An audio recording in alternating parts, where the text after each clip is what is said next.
எம்ஜிஆர் பாணி அரசியல் என்பது தமிழகத்தில் ஒரு தவிர்க்க முடியாத அரசியல். அந்த தயக்கத்தை உடைச்சு திரு விஜய் வந்திருக்கிறாரு, வரவேற்கலாம். ஆனால் எம்ஜிஆர் பாணி அரசியலை அவரால் கைக்கொள்ள முடியுமா அப்படின்னா நிச்சயமா முடியாது. திமுகவை வீழ்த்து ஆட்சி அதிகாரத்திற்கு இப்போதைக்கு நாம் வந்து விடுவோம் என்று அவர்கள் கருதுவார்கள். அது தப்பு கணக்கு அப்படின்னு தான் நாம் 50-60 ஆண்டுகளாக தமிழ்நாட்டில் இருதுருவ அரசியல் தான். இப்போ மூன்றாவதாக ஒரு பெரும் சக்தி உள்ளே புகுந்து ஆட்சி அதிகாரத்திற்கு வர முடியுமான நிச்சயமாக முடியாது. தமிழக வெற்றி கழகம் என்னன்னா 60 துணை முதலமைச்சர். திமுகவில் இருப்பவர்களும் ஆட்சி அதிகாரத்தில் பங்குன்னு பேச தொடங்கிட்டாங்க. 28ஆம் தேதி பாரதிய ஜனதா கட்சியினுடைய மாநில தலைவர் அண்ணாமலை வர்றார். அவர் என்ன வெடிகுண்ட வீச போறாருங்கிறத பொறுத்து இந்த அரசியல் களம் இன்னொரு மாதிரியாக. ஒன்று, விஜய் தனித்து நின்று எனக்கான வாக்கு வங்கி இது, அடுத்தடுத்த தேர்தல்களில் என்னோடு வந்தால் வெற்றிக்கு அழைத்து செல்வேன் அப்படிங்கிற மாதிரி போகலாம். இந்த வீடியோவை உங்களுக்கு வழங்குபவர்கள் Paces Pay, secure digital payments with multiple features and great success rate. வணக்கம் நேயர்களே, ஓகஸ் தமிழ் உரையாடலில் இன்று நம்மோடு மூத்த பத்திரிகையாளர் திரு துரை கருணா அவர்கள். அவரை அன்போடு வரவேற்கிறேன் சார். வணக்கம் சார். எம்ஜிஆர் பாணி அரசியல் அப்படிங்கிறது அவ்வப்போது பேசப்படுறது உண்டு. அரசியல் களத்தில் அவர் ஒரு தனித்த பாணி அரசியலில் கொண்டவர் அப்படிங்கிறது சமீபமாக மறுபடியும் அந்த பேச்சு வந்து கொண்டிருக்கிறது. விஜய் வைத்திருக்கக்கூடிய அவர் சொல்லக்கூடிய விஷயங்கள் அல்லது அவருடைய அந்த அரசியல் நடவடிக்கைகள் அப்படின்னு பார்க்கும்போது அவர் எம்ஜிஆர் பாணியை பின்பற்றுகிறார் அப்படின்னு ஒரு அரசியல் பார்வையாளர்களுடைய சில பேருடைய கருத்தாக இருக்குது. இப்போ நீங்கள் நீண்ட காலம் எம்ஜிஆர் பற்றியும் சரி, எம்ஜிஆர் குறித்து தொடர்ந்து பேசிய ஒருவர், தொடர்ந்து அவரோடு நட்பு கொண்டவர். அந்த அடிப்படையில் உங்களுடைய பார்வையில் அது எப்படி தெரியுது? அந்த அந்த பார்வை சரியா? ஏறத்தாழ 52-54 ஆண்டுகளாக நான் புரட்சித் தலைவர் எம்ஜிஆர் அவர்களை மிக அணுக்கமாக இருந்து பார்த்து வருகிறேன். அவர் அரசியல் கட்சி தொடங்கி 1972 அக்டோபர் முதல் இன்னும் கொஞ்சம் நெருக்கமாக இருந்து இந்த அரசியலை அவதானித்து வந்தவன் என்கிற முறையில் எம்ஜிஆர் பாணி அரசியல் என்பது தமிழகத்தில் ஒரு தவிர்க்க முடியாத அரசியல். அந்த அரசியலை எவருமே கடைபிடிக்க இயலாது அப்படிங்கிறது தான் என்னோட பார்வை. ஆமாம், அவங்களால முடியாது. ஏன்னா மரியாதைக்குரிய விஜயகாந்த் அவர்கள் அரசியலுக்கு வந்தபோது அவரை கருப்பு எம்ஜிஆர்னே போட்டு எல்லாரும் பண்ணாங்க. பொதுத்தளங்களில் ஏழைகளுக்கு உதவுவது, அவருடைய பிறந்த நாட்களுக்கு அந்த வறுமை ஒழிப்பு நாள் அப்படின்னு கொண்டாடுறது, இது எல்லாமே எம்ஜிஆர் பாணி அப்படிங்கிற மாதிரி தான் சொன்னாங்க.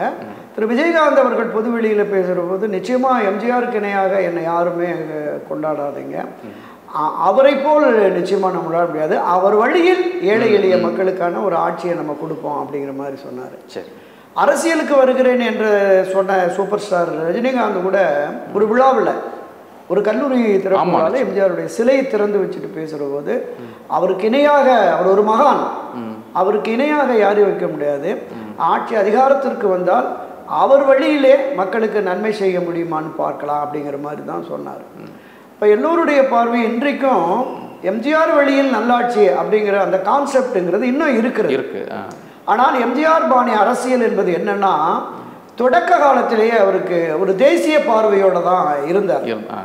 1930களில் காந்தியவாதியாக ஒரு கதர் பக்தராகவே தான் அவர் இருந்தார். ஒரு 47-48க்கு பிறகு திராவிட முன்னேற்ற கழகத்தோடு தொடர்புடைய ஆட்கள், நாவலர் நெடுஞ்செழியன், கலைஞர் கருணாநிதி, பேரறிஞர் அண்ணா உட்பட பலரையும் சந்தித்து பேசக்கூடிய வாய்ப்பு இருந்து அந்த 52-53 காலகட்டங்களில் அந்த தேசிய நீரோட்டத்திலிருந்து திராவிட இயக்கத்துக்கு தன்னை ஒப்பு கொடுக்குறாங்க. 1953 தான் நினைக்கிறேன் பேரறிஞர் அண்ணாவை சந்தித்து திராவிட முன்னேற்ற கழகத்தில் இணைந்த உடனே அன்றைய காலகட்டத்தில் காங்கிரஸ் கட்சி ஏகத்துக்கு இந்தியா முழுமைக்கும் ஆட்சி கட்சியாக இருக்கிறது, தமிழ்நாட்டிலேயும் ஆட்சி கட்சியாக இருக்கிறது. அந்த ஆட்சி கட்சிக்கு எதிரான ஒரு அரசியல் களத்தில், அரசியல் கட்சியில் தன்னை இணைத்துக் கொள்வது என்பது ஒரு விஷ பரீட்சை அப்படிங்கிற மாதிரி தான் கலை உலகத்தில் இருந்தவர்களே சொன்னாங்க.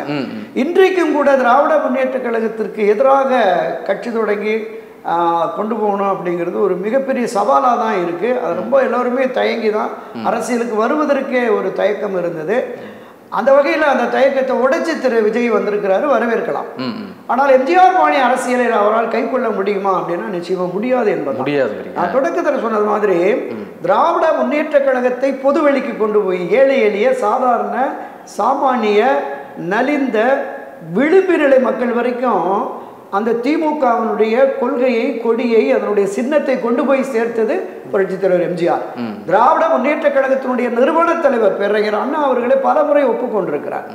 அவர் 1-2 இடங்களுக்கு போகிற போது, கோவில்பட்டி போகிற போது, வேலூர் பகுதியில் போகிற போது, ஏழை எளிய மக்கள், இந்த கிராமத்தில் இருக்க உழைக்கும் பாட்டாளி வர்க்கத்தினர் அவருடைய காரை மறித்து நீங்கள் எம்ஜிஆர் கட்சியா, அந்த திராவிட முன்னேற்ற கழக கருப்பு சிவப்பு கொடியை பார்த்த உடனே நீங்கள் எம்ஜிஆர் கட்சியா என்று கேட்டதெல்லாம் கூட அவரே பதிவு செய்திருக்கிறார்.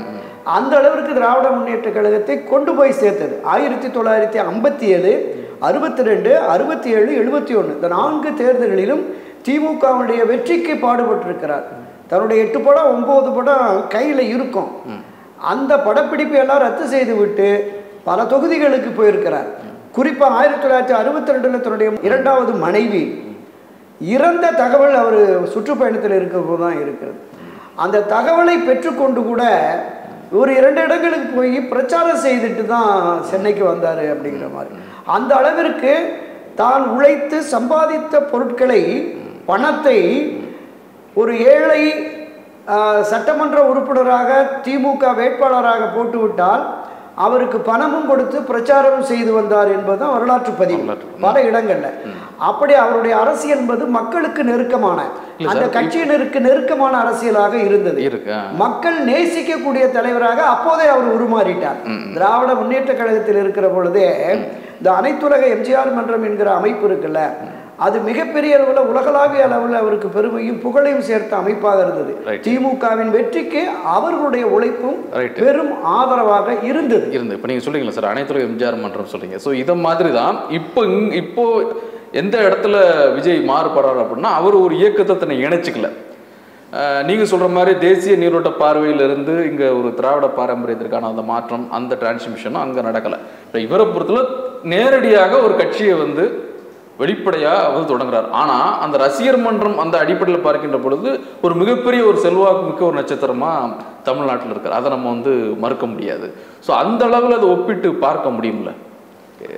1972 அக்டோபர் 17 அண்ணா திராவிட முன்னேற்ற கழகம் என்கிற கட்சியை தொடங்கிய அந்த தொடக்க நிலையில அவருடைய புரட்சித் தலைவர் எம்ஜிஆர் அவருடைய ரசிகர்கள், ஆதரவாளர்கள், அனுதாபிகள், இதை தாண்டி பொதுமக்கள், பள்ளி மாணவர்கள், கல்லூரி மாணவர்கள் திமுகவுக்கும் கலைஞர் கருணாநிதிக்கும் எதிராக களமாடினார்கள், போராட்டம் நடத்தினாங்க. எம்ஜிஆரை நீங்கள் எப்படி நீக்கலாம் அப்படின்னு சொல்லி போராடினார்கள். அந்த ஆதரவு நிலைப்பாடு இருக்குல்ல. மதிப்பிற்குரிய நடிகர் விஜய் அவர்கள் அரசியல் கட்சியை தொடங்கிய உடனே நீங்கள் குறிப்பிட்டது மாதிரி ஒரே காலகட்டத்தில் ஒரு 50-60 லட்சம் அவருடைய ரசிகர்கள் உறுப்பினர்களாக சேர்ந்துட்டாங்க அப்படின்னு சொன்னாங்க.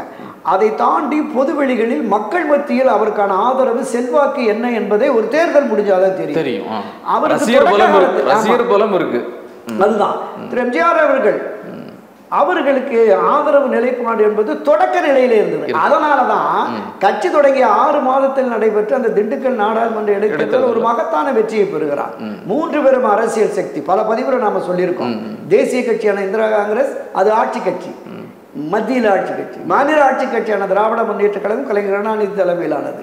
அடுத்து இங்கு ஆகப்பெரும் தலைவரான பெருந்தலைவர் காமராஜருடைய ஸ்தாபன காங்கிரஸ். இந்த 3 பேரும் அரசியல் சக்திகளையும் வீழ்த்தி கிட்டத்தட்ட 1.5 லட்சம் வாக்குகள் வித்தியாசத்தில் வெற்றி பெற்று ஒரு மிகப்பெரிய இந்திய அரசியலையே திரும்பி பார்க்க வச்சக்கூடிய ஒரு வெற்றியா இருக்கிறார். அதிலிருந்தே அவருடைய வெற்றி என்பது தொடர்ந்து வருகிறது. 74 புதுச்சேரியில் ஆட்சி அதிகாரம், 74 நடைபெற்ற அந்த கோவை தொண்டாமுத்தூர் இடைத்தேர்தல்களில் ஒரு மகத்தான வெற்றி, புதுச்சேரியில் ஆட்சி அதிகாரம், 77 84 தொடர் வெற்றி, ஆட்சிக் வெற்றி. திராவிட முன்னேற்ற கழகத்தின் தலைவராக 184 இடங்களில் வெற்றி பெற்று கட்சியும் ஆட்சியும் தன் முழுமையான கட்டுப்பாட்டில் வைத்திருந்த திரு கருணாநிதியை எதிர்த்து கட்சி தொடங்கி அந்த சூழல்ல ஒரு மிகப்பெரிய அரசியல் சாணக்கியன், ராஜதந்திரி என்று பொதுவெளியில் பேசப்பட்ட கலைஞர் கருணாநிதியை 3 பொது தேர்தல்களில் தலையெடுக்க விடாமல் தொடர் வெற்றியை பெற்ற ஒரு மிகப்பெரிய ஆதரவும் செல்வாக்கும், குறிப்பாக மக்கள் செல்வாக்கு, தொண்டர் பலம், கட்சி கட்டமைப்பு. புரியுது. நீங்க சொல்றதுல எந்த விஷயம்னா அவருக்கு ரசிகர் பலம் இருக்குது. அவர்களே சொல்றாங்க இத்தனை லட்சம் சேர்த்துட்டு வச்சிடணும்னு ஒரு கணக்கும் சொல்றாங்க. ரசிகர் பலம் இருக்குது. ஆனால் மக்கள் செல்வாக்கு அப்படிங்கிற இடத்துல ஒரு எம்ஜிஆருக்கு இருந்த ஒரு செல்வாக்கு போன்ற ஒரு விஷயம் இல்லை அப்படின்னு எடுத்துக்கலாமா? ஒண்ணு. இன்னொன்னு கட்டமைப்புங்கிற ஒரு விஷயத்தையும் கொண்டு வரீங்க. ஆமா ஆமா. ஒரு அரசியல் கட்சி வெற்றி பெற வேண்டும் என்றால் நிச்சயமா கட்சியினுடைய கட்டமைப்பு. இந்த தமிழகத்தில் இருக்கிற 68,000க்கும் மேற்பட்ட பூத்துகள் இருக்குல்ல, அந்த பூத்துகளுக்கு திராவிட முன்னேற்ற கழகம் 15-20 பேர் போட்டாங்க.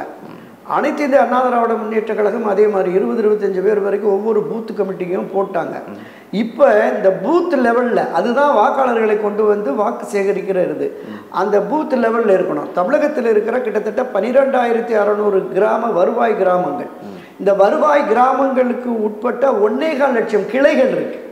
ஒரு வருவாய் கிராமத்துக்கு குறைந்தது ஒரு 5-6 குக்கிராமம், 10-12 கிராமங்களாக இருக்கும் ஒரு வருவாய் கிராமத்துக்கு உட்பட்டு. இதை தாண்டி பேரூர், நகரம், ஒன்றியம் என்று வருகிற பொழுது கிளை அமைப்புகளே 1.5 லட்சத்துக்கு மேற்பட்ட போயிடுது. அந்த 1.5 லட்சம் கிளை அமைப்புகளுக்கு உள்ளதான் அந்த 68,000 பூத்துகளும் வரும். இந்த கட்டமைப்பை வலிமையாக உருவாக்கினாதான் கிராம பகுதிகளில் வாக்காளர்களை கொண்டு போய், இப்போ ரசிகர்கள் அமைப்பு என்பது எல்லா இடங்கள்லையும் வருவாய்த்துறை, நான் சொன்ன இந்த வருவாய் கிராமங்கள்ல எல்லாமே தமிழக வெற்றி கழகத்தின் கிளை போயிடுச்சாங்கிறது நமக்கு தெரியல. இன்றைக்கும் கூட தொடக்க காலத்தில் மரியாதைக்குரிய எம்ஜிஆர் அவர்கள் கட்சி தொடங்கிய 2 நாட்களில் யாரெல்லாம் கட்சியில் பொறுப்புகள் அப்படிங்கிற மாதிரி தற்காலிகமாக நியமிக்கிறார். K.A. கிருஷ்ணசாமி, S.C. சோமசுந்தரன், நாஞ்சில் மனோகரன், காளிமுத்து, முசரிப்புத்தன் போன்றவர்களை, H.V. அண்டே இப்படி போன்றவர்களை எல்லாம் கட்சியினுடைய பொறுப்பாளர்கள் நியமிக்கிறார். அவர்கள் எல்லோருமே மூத்தவர்கள், அனுபவம் வாய்ந்தவர்கள், திராவிட முன்னேற்ற கழகத்திலே பயிற்சி பெற்றவர்கள். நீங்கள் குறிப்பிட்டத மாதிரி புதிதாக தமிழக வெற்றி கழகத்தை தொடங்கி இருக்கிற விஜய், அவரை சார்ந்து யார் இயங்குகிறார்கள், யார் இவரை வழி நடத்துகிறார்கள், இவரோடு இந்த தலைமை கழக நிர்வாகிகள், மாவட்ட நிர்வாகிகள், நகர ஒன்றிய கிளை வரைக்குமான நிர்வாகிகள் யார், இந்த கட்டமைப்பு இருந்தால்தான் தேர்தலில் வெற்றி சாத்தியம். இப்போதைக்கு 2026 சட்டப்பேரவை பொது தேர்தலில் திரு விஜய் களமாடுகிற பொழுது அவர்களுடைய ரசிகர்களாக இருந்தவர்கள் அப்படியே கட்சியின் உறுப்பினர்களாக மாறி இருக்காங்க. 60 லட்சம் 70 லட்சம் சொல்றாங்க. நேற்றைய பேப்பர்ல பார்த்தேன் 75 லட்சத்தை தாண்டிருச்சு, ஏதோ சர்வர் ப்ராப்ளம், அது முடிஞ்சா 1 கோடியே எட்டிடுவோம். வரவேற்கிறோம், மாற்று கருத்தே இல்லை. அப்ப கிட்டத்தட்ட 6.5 கோடி வாக்காளர்கள்ல 1/6 பங்கு இவருடைய உறுப்பினர்களாக இருந்தால் ஒரு பெரிய அளவில் 10-15% ஓட்டுகளை அவர் பெற்று விடலாம்.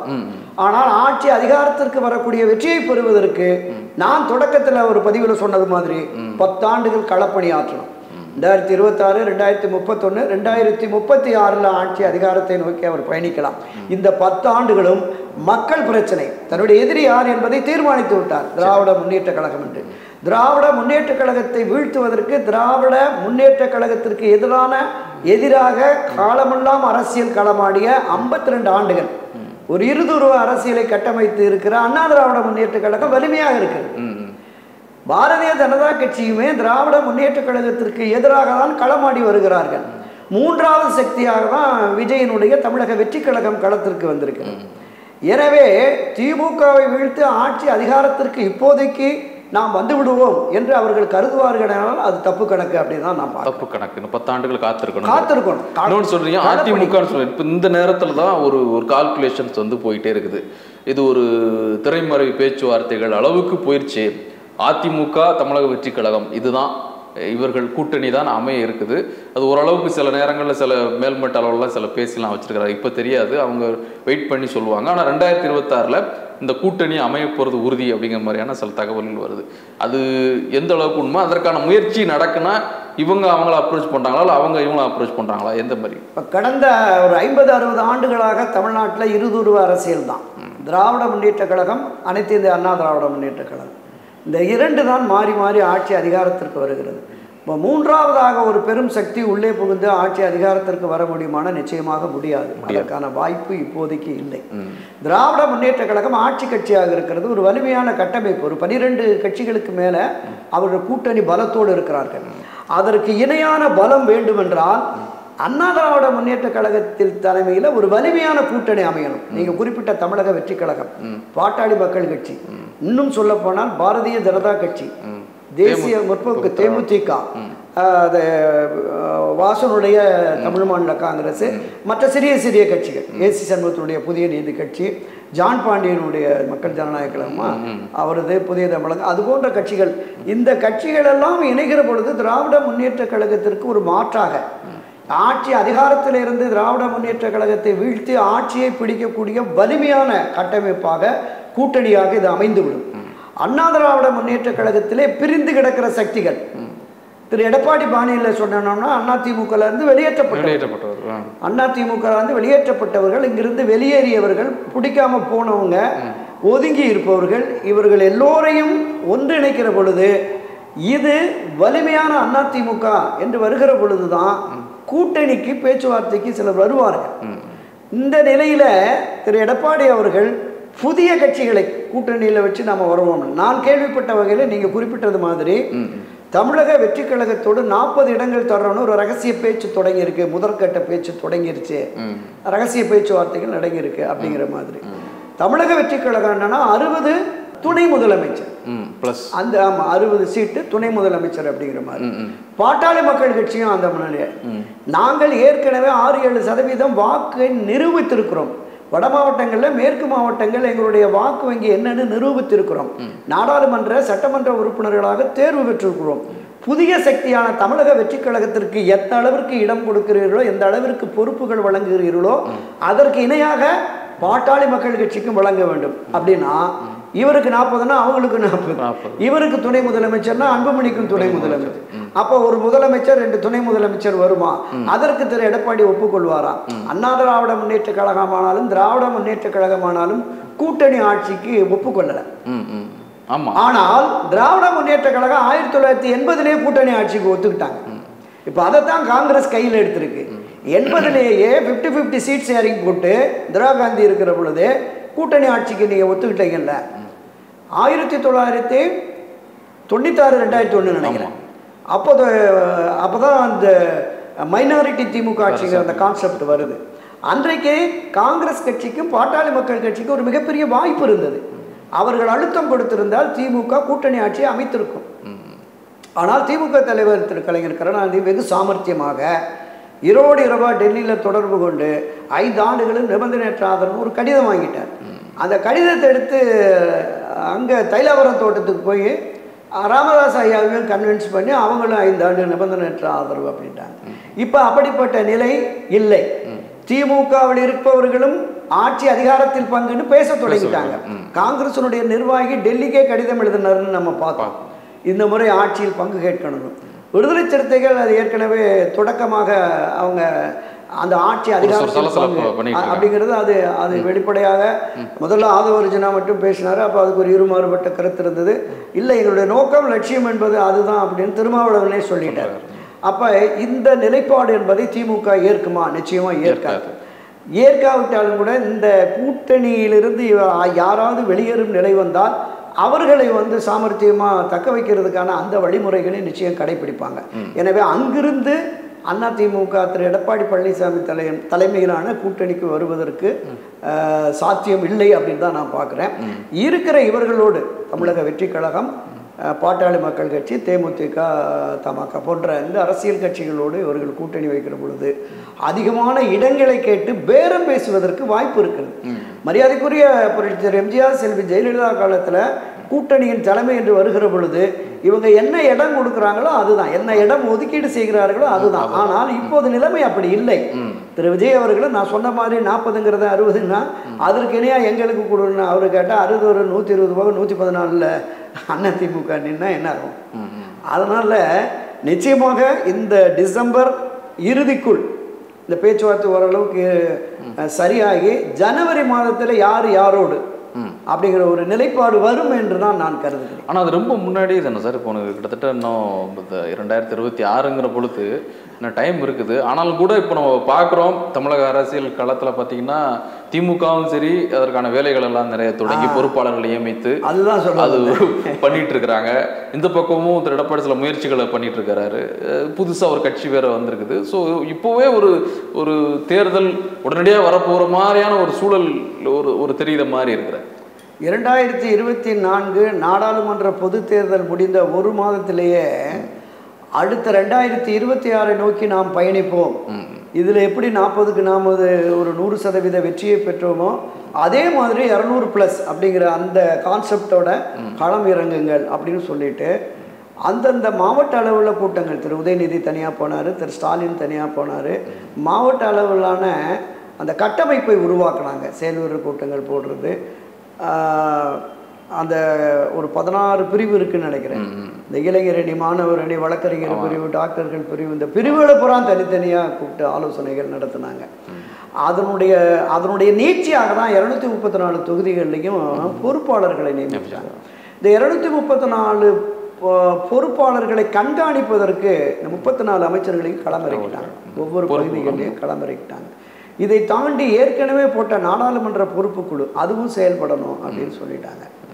இதை தாண்டி பூத்து கமிட்டி இருக்குல்ல, அந்த பூத்து கமிட்டியினுடைய நிர்வாகிகள், அதில் மறுபடியும் இளைஞரணி, வழக்கறிஞர் பிறகு இவங்கெல்லாம் கொண்டு போய் சேர்த்துட்டு அவங்களுக்கு பாக்கெட் மணி இங்கே போக ஆரம்பிச்சிருச்சான். இந்த தேர்தல் வரைக்கும் மாதாந்திர ஊதியம் மாதிரி கொடுக்கறதுக்கெல்லாம் முயற்சி பண்ணிட்டாங்க. கீழே இருக்கிற ஆட்களே சொல்கிறாங்க, கட்சியினுடைய நிர்வாகிகளே.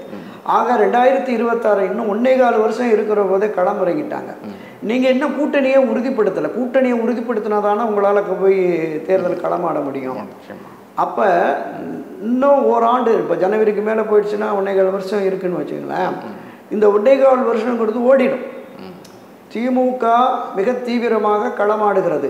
திமுக மட்டுமல்ல, திமுகவில் அங்கம் வகிக்கிற கட்சிகளுமே இன்னும் நாங்கள் போக மாட்டோம், எங்களுக்குள் மிகப்பெரிய அளவில் விவாதம் நடந்தாலும் விரிசல் நடக்காது, இங்கிருந்து யாருமே வெளியேறுவதற்கு வாய்ப்பு இல்லை அப்படின்னு எல்லோருமே சொல்லிட்டு இருக்காங்க. யதார்த்த நிலையம் அப்படி தான் தெரிகிறது. எனவே இந்த காலம் அதிகமாக இருந்தாலும் கூட விரைவில் ஒரு சரியான வலிமையான கூட்டணியை உருவாக்கினால் மட்டுமே ஆட்சி அதிகாரத்திலிருந்து திமுகவை வீழ்த்த முடியும் என்கிற யதார்த்த நிலையை அதிமுக திரு எடப்பாடி பழனிசாமி அவர்கள் புரிந்து கொள்ள வேண்டும். நீங்கள், நான் பல பதிவுகளில் தொடர்ந்து சொல்லிட்டு இருக்கேன், கடந்த 3 ஆண்டுகளுக்கு மேலாக ஒரு 4% 5% திரு ஓபிஎஸ், திருமதி சசிகலா அவர்களை ஒருங்கிணைத்து ஒன்றுபட்ட அண்ணா திராவிட முன்னேற்ற கழகம் வலிமையாக இருக்கிறது அப்படின்னு சொன்னாதான் நம்ம டிக்டேட் பண்ண முடியும். இவ்வளவுதான் வாங்க அப்படிங்கிற மாதிரி சொல்ல முடியும். பலகீனமான அதிமுக என்று இருந்தால் எல்லோரும் இந்த மாதிரியான பேரம் பேசுறது அதிகமாகிடும். பலகீனம் அது வெட்டு வெளிச்சம் ஆயிடுச்சுன்னு சொன்னால் தொண்டர்கள் மத்தியில் ஒரு மனச்சோர்வை உருவாக்கும். என்ன மாதிரியான முடிவை எடுக்க போகிறார்கள் அப்படின்னு தெரியல. ஆனாலும் இன்னொன்று, 28ஆம் தேதி பாரதிய ஜனதா கட்சியினுடைய மாநில தலைவர் அண்ணாமலை வர்றார். அவர் என்ன வெடிகுண்ட வீச போறாருங்கிறத பொறுத்து இந்த அரசியல் களம் இன்னொரு மாதிரியாக மாறும் என்று நான் எதிர்பார்க்கிறேன். சார், நிறைவாக இப்போ நீங்கள் சொன்னீங்க திரு எடப்பாடி என்ன முடிவு எடுக்க போறாருன்னே தெரியல, ஒரு குழப்பம் அங்கே இருக்குது அப்படின்னு. பட் ஆனால் இந்த தமிழக வெற்றி கழகம் பற்றி நம்ம சொல்லக்கூடிய இந்த செய்திகள், இந்த பேச்சுவார்த்தை எல்லாமே கேள்விப்படக்கூடிய ஒரு தகவல்கள். இப்படி இருக்கக்கூடும், இப்படி கேட்டாங்க, வச்சாங்க, போனாங்க அப்படிங்கிற மாதிரி. பட் அவர்கள் அந்த அளவிற்கு அதிமுகவை நம்பி வருவதற்கான ஒரு வாய்ப்பு இருக்குன்னு நீங்க நினைக்கிறீங்களா? உங்களோட அரசியல் ஆமாம், நான் தொடக்கத்தை சொன்னேன்ல, வலிமையான கட்டமைப்பு என்பது நீங்க ஒன்றுபட்ட அதிமுக என்பது திமுக விட வலிமையான இல்லை சார். நாங்கள் மாற்றத்தை உண்டாக்க போகிறோம், நாங்கள் பெரிய லெவலில் வரோம், நாங்கள் தனித்து தான் இது பண்ண போகிறோம், இருந்தாலும் எங்களோட வர்ற விருப்பங்க அப்படிங்கிற மாதிரி தானே அவருடைய பேச்சு அன்னைக்கு இருந்துச்சு. அப்படிங்கும்போது இன்னொருவருடைய ஒரு தலைமையின் கீழே, ஒரு கட்சியினுடைய தலைமையின் கீழே அவர்கள் செல்வார்களா அப்படிங்கிற ஒரு கேள்வி இருக்குல்ல. இப்போ நிச்சயமாக தமிழக வெற்றி கழகத்தினுடைய தலைமையில் அதிமுக போக முடியாது. ஒரு பெரிய கட்சி, எதிர்கட்சி தலைவர் உள்ள ஒரு அந்த இப்போ வரைக்கும் இருக்குது. அதை நம்ம மறுக்க முடியாது. அதுக்கு அடுத்தடுத்து எப்படி ஆக போகுதுன்னு தெரியல 2000, அது வேற விஷயம். இப்போதைக்கு அது இருக்குது. ஸோ அவருடைய தலைமையின் கீழே நிச்சயமாக போக முடியாது. அதே நேரத்தில் இவரும் ஒரு விஷயத்தை சொல்றதுனால இதை ஏற்று வரக்கூடிய சூழல் ஏற்படும் நினைக்கிறீங்களா? நடிகர் விஜய் அவர்களை பொறுத்தளவில் ஆட்சி அதிகாரத்தில் பங்கு என்று அவருடைய முதல் மாநாட்டில் பேசினும்போது மற்ற அரசியல் கட்சிகள் எல்லாருக்குமே ஒரு கலக்கமும் ஒரு பயமும் வந்தது. ஏன்னா ஒரு மிகப்பெரிய இளைஞர் சக்தியோடு களத்துக்கு வந்திருக்கிறாரு. அவருடைய தாக்கம் என்பது 2026 இருக்கும். விஜய் தன்னுடைய தலைமையில் வரணும் அப்படின்னு விரும்பினா அவர் எதிர்பார்க்கிற பெரிய அரசியல் கட்சிகள் எதுவுமே, தேசிய கட்சி, மாநில கட்சி அவரோட வருவதற்கு வாய்ப்பே இல்லை. ஏன்னா பல ஆண்டுகள் பல தேர்தல்களை சந்தித்தவர்கள். இவர் நிரூபிக்கப்படாத வாக்கு வங்கியை கையில் வச்சிருக்கிறார். எத்தனை லட்சம் பேர் நாங்கள் ரசிகர்கள் உறுப்பினர்களானவர்களும் அவ்வளவு ஓட்டுகளும் வருமா அப்படிங்கிறது தான் ஒரு பெரிய சந்தேகமாக இருக்குது. எனவே வருவதற்கு வாய்ப்பில்லை. அதை தாண்டி சிறிய சிறிய கட்சிகள் போய் வெற்றி கழகத்தோடு இருந்ததுன்னா வெற்றிக்கு பிறகு அது ஒரு கேள்விக்குறியாக வந்துடும். ஒரு சின்ன கட்சி ஊருக்கு 100 ஓட்டு வச்சுருக்கவங்க கூட தமிழக வெற்றி கழகத்துக்கு இத்தனை சதவீத வாக்குங்கிறது எங்களால் தான் அப்படின்னு பேசுவாங்க. அப்போ தமிழக வெற்றி கழகத்திற்கான நிரந்தர வாக்கு வங்கி இப்போ சீமானுக்கு தமிழ் தேசிய நாம் தமிழர் கட்சியை சார்ந்த சீமானுக்கு எந்த அரசியல் கட்சிகளோ அமைப்புகளோ கோர முடியாது. அது அவருக்கான தனித்த வாக்கு. அப்போ ஒன்று விஜய் தனித்து நின்று எனக்கான வாக்கு வங்கி இது, அடுத்தடுத்த தேர்தல்களில் என்னோடு வந்தால் வெற்றிக்கு அழைத்து செல்வேன் அப்படிங்கிற மாதிரி போகலாம். அப்படி இல்லை என்றால் இப்போ புதிதாக அண்ணா திராவிட முன்னேற்ற கழகம் திரு எடப்பாடி பழனிசாமி தலைமையிலான அண்ணா திராவிட முன்னேற்ற கழகத்தினர் ஒரு எதிர்பார்ப்போடு இருக்கிறார்கள். அவங்க தமிழக வெற்றி கழகம், பாட்டாளி மக்கள் கட்சி, இன்னும் 1-2 கட்சிகள் இவர்களோடு இணைந்து தேர்தல்களோடு கணிசமான இடங்களை பெறலாம். ஆட்சி அதிகாரத்தை பெறக்கூடிய வெற்றி என்பது நிச்சயமாக சாத்தியமில்லை. ஏனென்றால் திராவிட முன்னேற்ற கழகம் வலிமையான கட்டமைப்போடு கூட்டணி பலமாக இருக்கிறது. வாக்கு வங்கி சிதறுகிற பொழுது தமிழக வெற்றி கழகம் அதிமுக கூட்டணி, இதை தாண்டி சீமான் தனிச்சிருக்கிறாரு. பாஜகவுடைய நிலை என்னன்னு பாட்டாளி மக்கள் கட்சியோடு இப்போது இருக்கிற பாரதிய ஜனதா கட்சியோடு இப்போது இருக்கிற பாட்டாளி மக்கள் கட்சி, தமிழ் மாநில காங்கிரஸ், இந்த கட்சிகள் எல்லாமே அவரோடு இருந்ததுன்னா இன்னும் 1-2 கட்சிகளை இணைத்து அவர் தனியாக போடுற போது இந்த 4 முனை போட்டிகளில் எதிர் வாக்குகள் பிரிந்து ஆதரவு வாக்குகள் கன்சாலிடேட் ஆகிற பொழுது அந்த வெற்றி உறுதியாகிவிடும்.